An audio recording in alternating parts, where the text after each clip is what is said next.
Muito bem, bom dia, muito obrigado. Bom dia aos que estão na sala e aos que estão fora da sala, que são alguns. Eu começava por agradecer o convite e a introdução da Cristina, o convite e as pessoas com quem falei diretamente, o Gil, que conheço há mais tempo, e o Henrique, com quem me correspondi, e saudar a vossa iniciativa e com muito gosto aqui estou.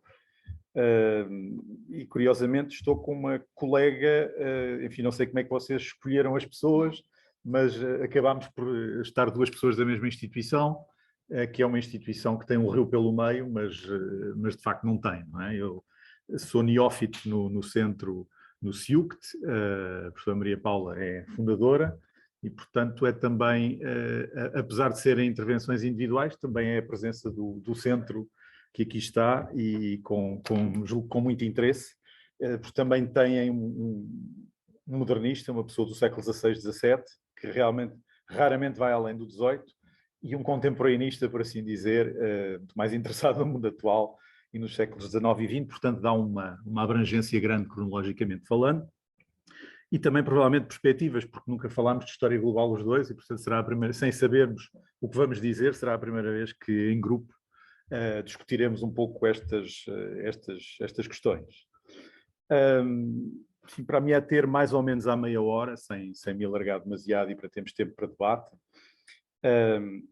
Eu não sei, julgo que a audiência é maioritariamente constituída por doutorandos, ligados de alguma forma ao Instituto de História Contemporânea da Nova, e mesmo que não seja totalmente por doutorandos, não sei bem o que é que as pessoas leram sobre história global, o que é que têm lido, há imensas coisas, imensas possibilidades de leitura, e portanto estamos aqui um pouco a meio caminho entre uma sessão em que alguém que já leu mais dá alguns conselhos ou sugere possibilidades de debate numa coisa que é uma área que é relativamente nova, e provavelmente pessoas que leram muitíssimo e têm perspectivas muito diferentes e têm perspectivas consolidadas, não é? Portanto, vamos ver como é que corre esse debate. Eu começaria por dizer para aqueles que leram menos e que estão à espera de um certo feedback deste lado da mesa, que há imensa coisa a ler, talvez a mais sistemática, uma das mais interessantes, recente e também disponível em português, embora eu traga a edição inglesa, seja do Sebastian Conrad, What is Global History, que existe, julgo, pelas edições 70 em português, uma edição de 2019 ou 20, e portanto que foi meu colega em Florença, ele saiu quando eu entrei, e que é uma boa perspectiva também pedagógica, enfim, com um cariz não apenas de discussão teórica e problemática do assunto, mas também indicativa de como se pode fazer, o que fazer, com algumas, enfim, com um aspecto prático, pragmático, que me parece importante para quem vai ler estas coisas pela primeira vez. E, portanto, no fim darei mais uma ou duas indicações de coisas que têm saído, mais específicas, e que estão em open access, portanto será fácil de notar. Eu tenho alinhadas, enfim, algumas ideias iniciais, e qualquer uma delas depois podemos desenvolver, ou outras que tenham em mente, e alguns, para corresponder ao vosso apelo, alguns desafios, ou aquilo que eu acho que são desafios atuais da história global, e também falarei deles mais ou menos telegraficamente, na medida em que são alguns, e tudo isto desenvolvido daria muito mais tempo, mas falarei o suficiente para podermos depois debater em função das vossas leituras e dos vossos interesses, sobretudo aqueles que são doutorandos e que estão a fazer teses de doutoramento neste momento, curiosos de saber como é que a história global se aplica ou não, ou se pode aplicar ou não aos seus projetos. Não é? Como vocês notam no vosso póster que eu li online com o link do site da Biblioteca Nacional, os debates da história do global refletem os debates do tempo atual, não é? E normalmente a história acompanha os tempos, às vezes com um bocadinho de atraso, outras vezes mais compaginada, mas de facto a discussão dos tempos atuais tem a ver com a globalização, com a mobilidade, com a circulação, com a fluidez, com a conexão, com a fluidez de identidades, com a fluidez de espaços, não é? Com a construção das coisas em vez da sua definição ontológica, e portanto a história que está habituada a desconstruir, ou os historiadores que estão habituados a desconstruir, na história global também têm essa função, essa ligação, e não é por acaso que a história global, tal qual se faz, ou tal qual eu a tenho visto, tem acentuado muito os aspectos relacionais, os aspectos da circulação, da mobilidade, da fluidez e da conexão. Também não é por acaso que no vosso programa da oficina doutoral puseram a palavra conexão, a palavra história conectada, não é? Que é um modo de fazer história que também à volta dos 20, 25 anos. Todos estes debates têm 20, 25 anos. São debates, estamos metidos no meio deles, não é? Não são mudados. Alguns deles consolidaram, outros estão ainda muito fluidos também, como os próprios tempos e a própria história global. E nesse aspecto, são talvez mais interessantes, porque uma coisa é estudar, uma coisa é olhar para coisas muito consolidadas, pensemos no movimento Zanal e nas suas 3 gerações e no que se passa entre 1920 e tal, e num século, no fundo, não é? E o reconhecimento de uma certa escola francesa que, com muitas variantes, se reconhece. E uma coisa muito mais etérea, muito mais fluida, que tem menos anos, e que está muito polarizada, é assim que eu a vejo. É jovem, não está consolidada, está muito polarizada em função até de discussões académicas e discussões cívicas, e normalmente, e essa talvez seja a parte menos interessante, polarizada em função dos que estão a favor e dos que estão contra. Não é? Eu dei vários seminários de História Global em Florença, já fiz um reading group aqui no CIUC, e o Gil era um dos participantes, e o Inácio, que ali está, sobre História Global, e é interessante ver o desenvolvimento da disciplina do ponto de vista da relação com os alunos ou com as pessoas que assistem a estes debates, e a própria evolução da disciplina. Não é? A Cristina, quando me apresentou, falou de um título muito longo do lugar que eu tinha em Florença, de sistemas pós-coloniais. A própria definição desse lugar é muito interessante do ponto de vista da definição e da evolução das disciplinas. Esse lugar foi fundado no final dos anos 80 e início dos anos 90 como a Cátedra Vasco da Gama. A Cátedra Vasco da Gama, que houve 2 ocupantes, por assim dizer, um deles professor da Nova. Depois passou a este título muito pomposo, quando eu para lá fui, sistemas pós-coloniais europeus, etc. E a meio do caminho passou a Cátedra de História Global. E quando eu saí era professor de História Global, e a pessoa que me sucedeu, que é um historiador italiano que vem, aliás, de Warwick, é um historiador global e ocupou essa relação direta com Portugal, o que eu, aliás, acho que está muito bem. Aliás, também não é paga por Portugal e, portanto, nesse caso, parece-me muitíssimo bem. Portanto, esta evolução de um lugar académico, eu queria falar também um pouco, e talvez o debate nos leve a da relação da história global com os mercados editoriais e os mercados universitários, que é um ponto muito importante da própria definição da disciplina, ou do método, ou da aproximação, é um aspecto importante e que está também na base da evolução da disciplina, das críticas, do ser a favor, do ser contra, da forma como ela se consubstancia em várias instituições. Eu diria, para uma audiência que eu presumo com mais doutorandos do que doutorados ainda, diria uma coisa que também na minha experiência de seminários de História Global assalta sempre as audiências, é que não há receitas para fazer História Global. Não há uma espécie de cartão de cidadão para historiadores globais, e são coisas, ainda antes do início desta sessão, eu estava a dizer, uma outra forma de fazer este debate por assim dizer, meter as mãos na massa, não é? Pegarem em 2 ou 3 artigos ou capítulos de livros que exemplifiquem uma aproximação global à história, em função de um problema, de um tema, etc.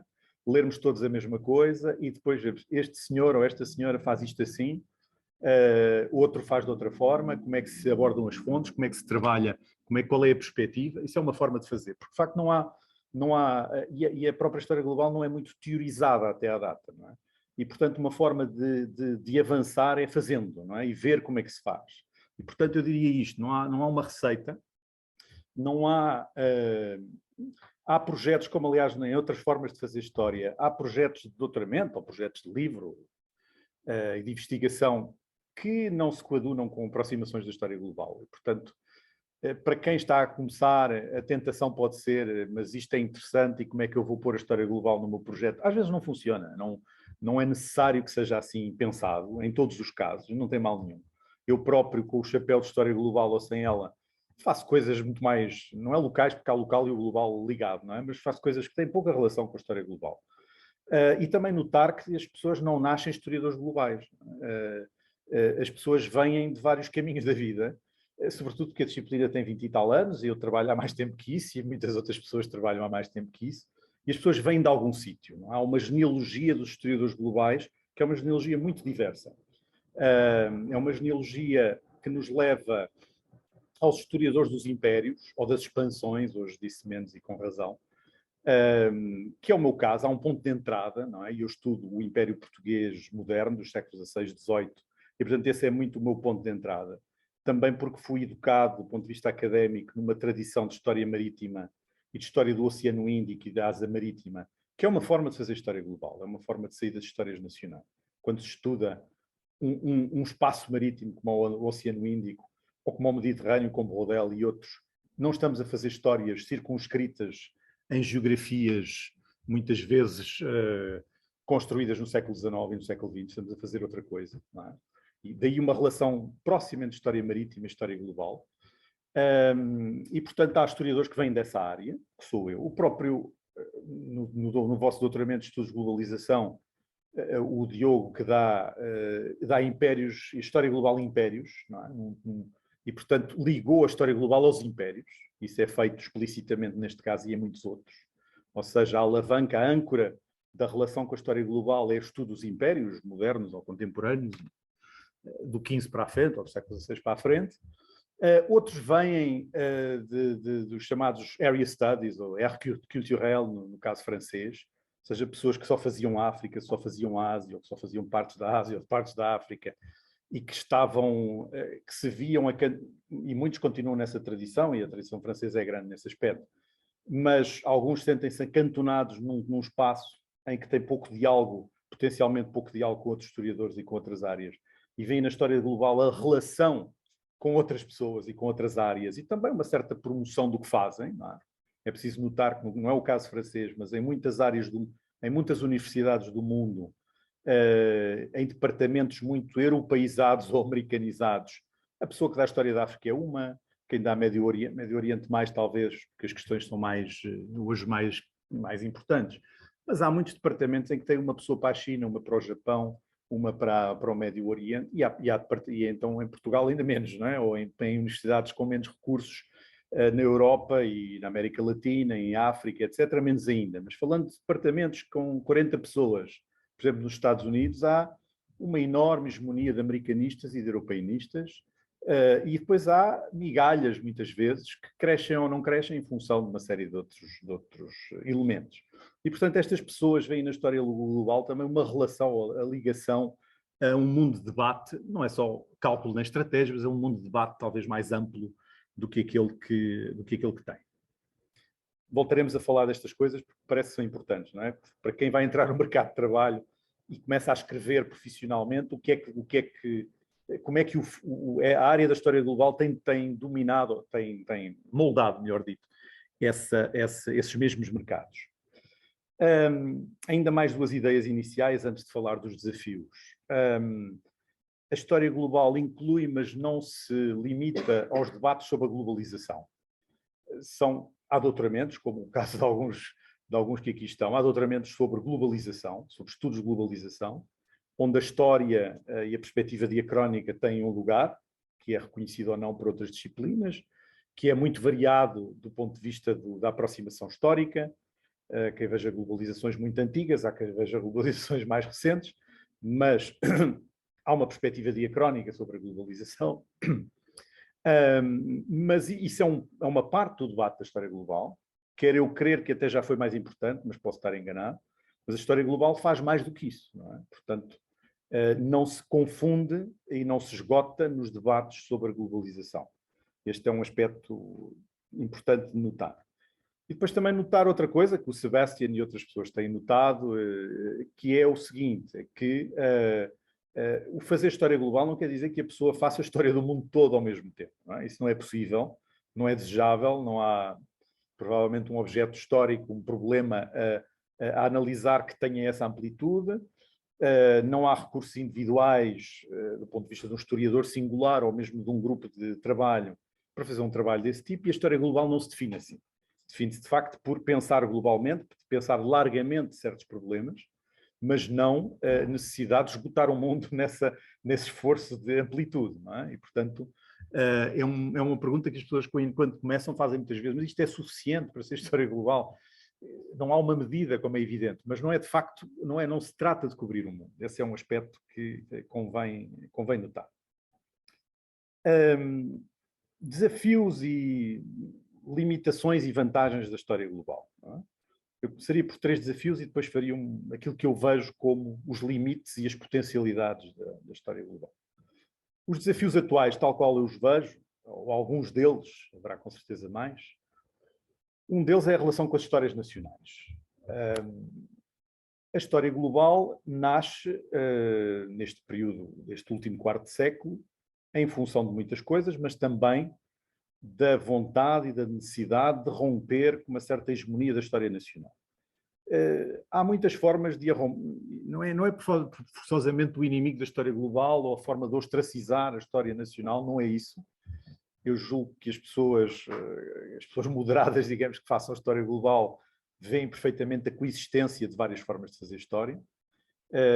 Convidam, provavelmente, os historiadores estritamente nacionais a ver as coisas de forma mais ampla, mas isso eu julgo que eles também o fazem, não é necessariamente, não é forçoso ver esta dicotomia entre o nacional fechado e o global amplo, não é? E o global cosmopolita, não é isso que se trata, mas de facto nós sabemos que as histórias nacionais dominaram a própria forma de fazer, da própria construção da disciplina do século XIX para a frente, tem a ver com os debates do século XIX, os currículos e a estrutura dos cursos no século XX.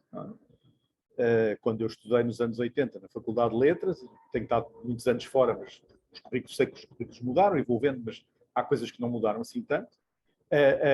Os debates, há um predomínio da história de Portugal e um predomínio da história europeia. Não é? Voltamos àquilo que eu há pouco disse, do isolamento de quem não faz história europeia ou de quem não faz. E, portanto, a história nacional modela muito o currículo académico, seja aqui, seja noutro país qualquer. E, portanto, esse aspecto é de notar. Como é que a história global se relaciona com as histórias nacionais na medida em que cresceu como vontade de ultrapassar as limitações das histórias nacionais? É difícil dizer, há uma certa contradição. Um historiador global pode rejeitar pura e simplesmente a história nacional, é uma postura, mas há um fenómeno relativamente recente, dos últimos 5 anos, que é o das histórias nacionais globais. Temos até uma já em português. Não é? Isso começou em França com o Patrick Boucheron, a História Mundial de França. Há certas tradições em que chamam mundial em vez de global, é o caso francês, o caso italiano.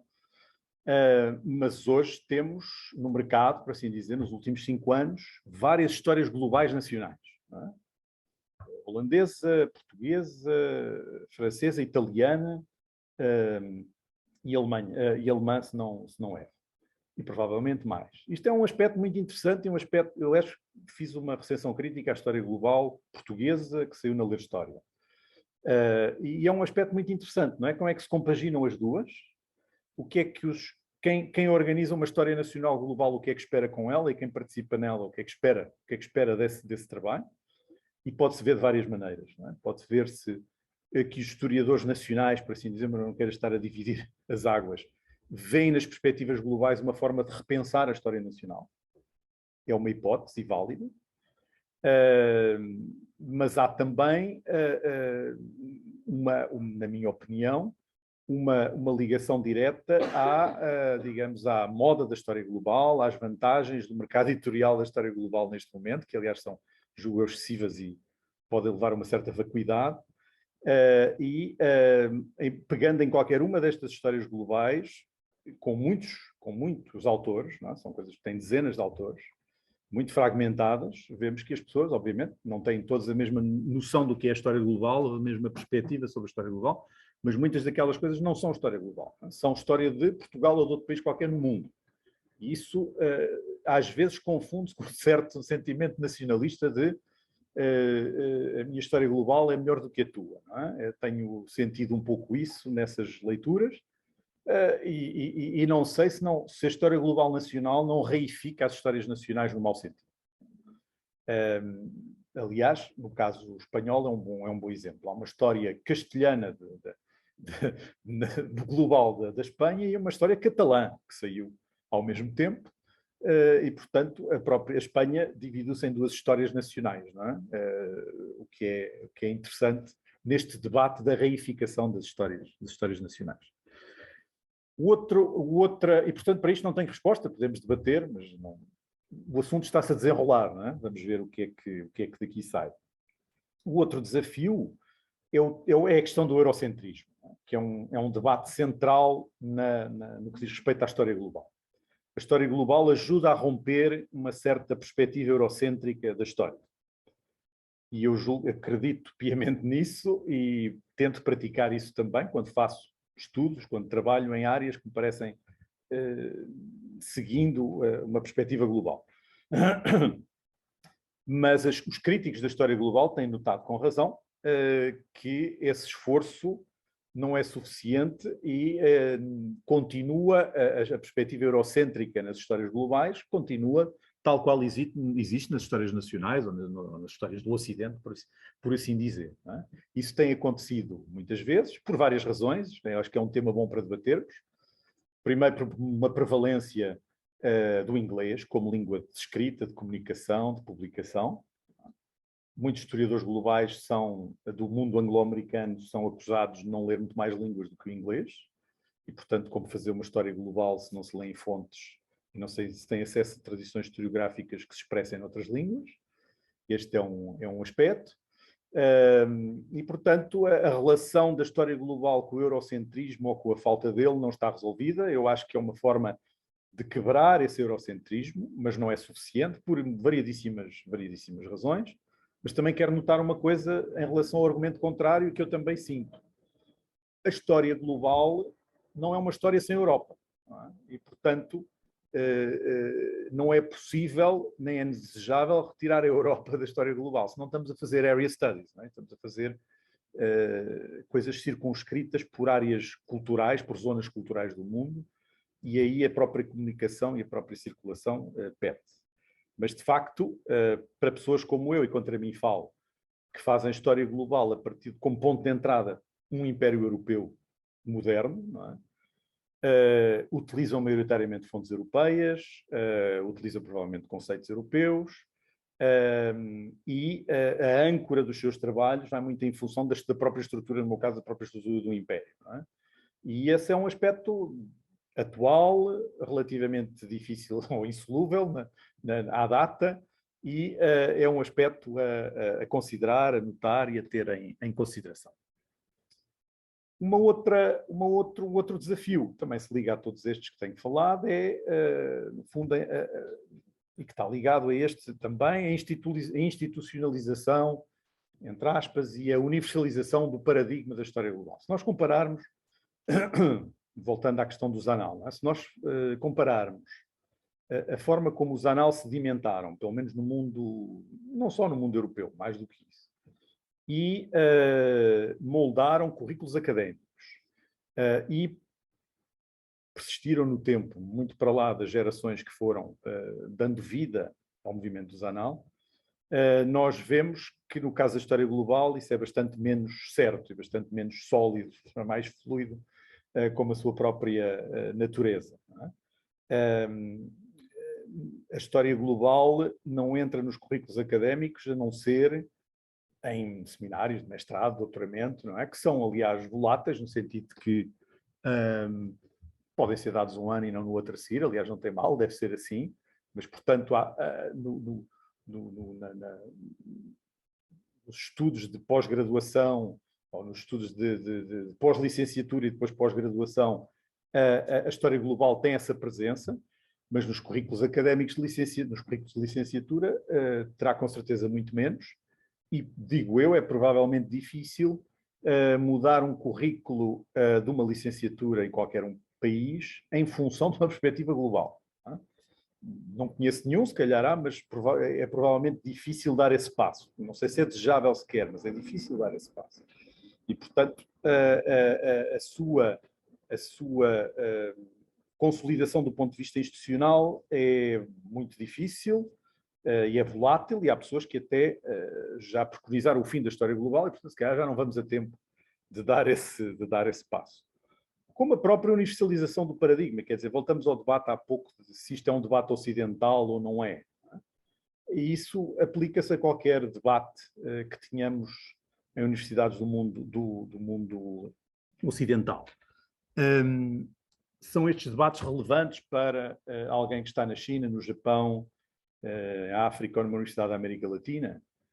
Esses colegas debatem-nos de igual para igual connosco do ponto de vista da produção do conhecimento, ou são arrastados por leituras, por alguém que marcou o terreno, digamos, como o Sebastian Conrad ou outros, não é? Fazem-no por arrasto ou estão interessados verdadeiramente em fazê-lo e em fazê-lo com as suas ferramentas, que são muito mais às vezes. Um aluno indiano sabe 6, 7 línguas, não é? E, portanto, sabe bastante mais do que eu, do ponto de vista da diversidade linguística. Como é que se vê a história global na Índia, como é que se vê a história global, tudo isto é importante de debater, e muitas vezes, como debatemos num circuito relativamente fechado, das pessoas que sempre se encontram e que falam a mesma língua, por assim dizer, a mesma língua académica, os debates parecem mais universais do que aquilo que são. Não é? Este é um aspecto que eu queria notar.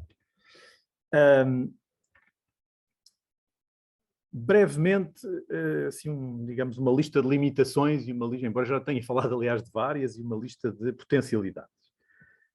No caso das potencialidades, eu acho que são claras. Não é? Permite-nos pensar para lá da nação, para lá da região, para lá das circunscrições que moldaram a nossa forma de pensar o mundo, ou pensá-lo historicamente.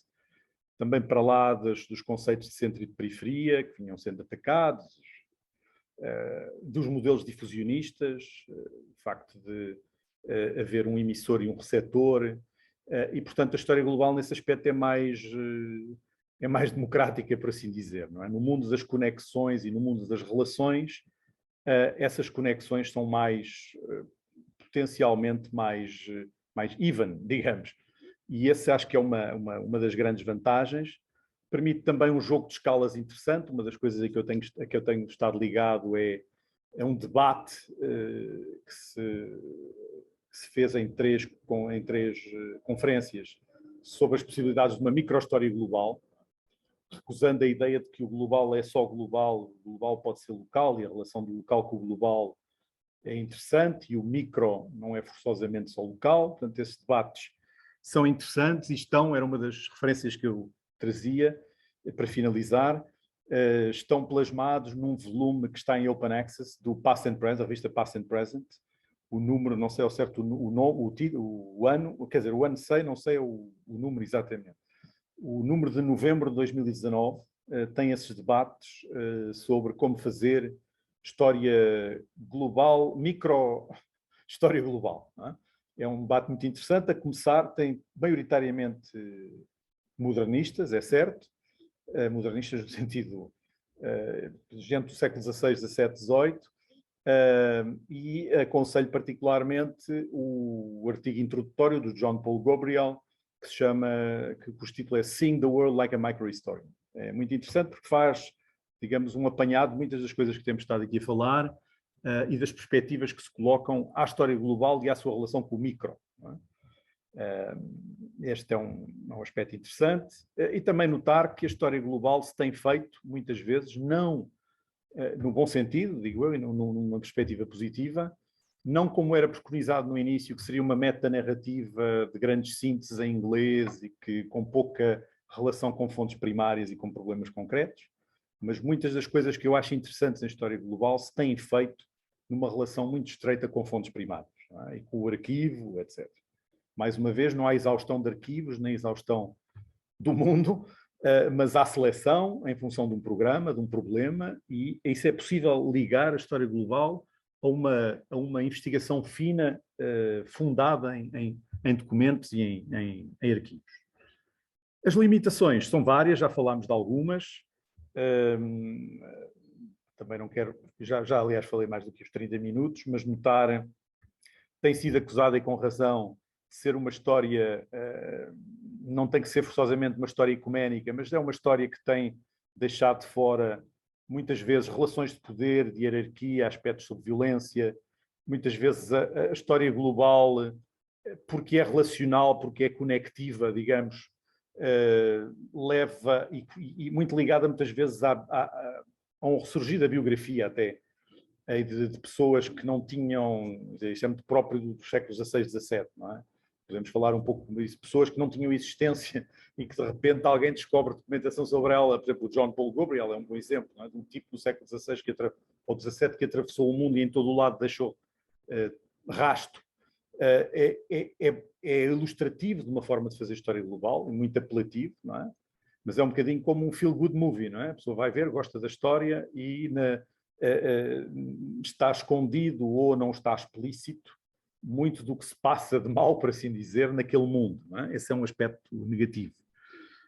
Deixa, como disse o Jeremy Edelman, numa crítica feroz à história global, esquece daqueles que não viajam, dos que não estão conectados, não é? E, portanto, tende-se a fazer uma história que exclui quem não entra neste paradigma da relação e da conexão. É um aspecto que tem que se ver.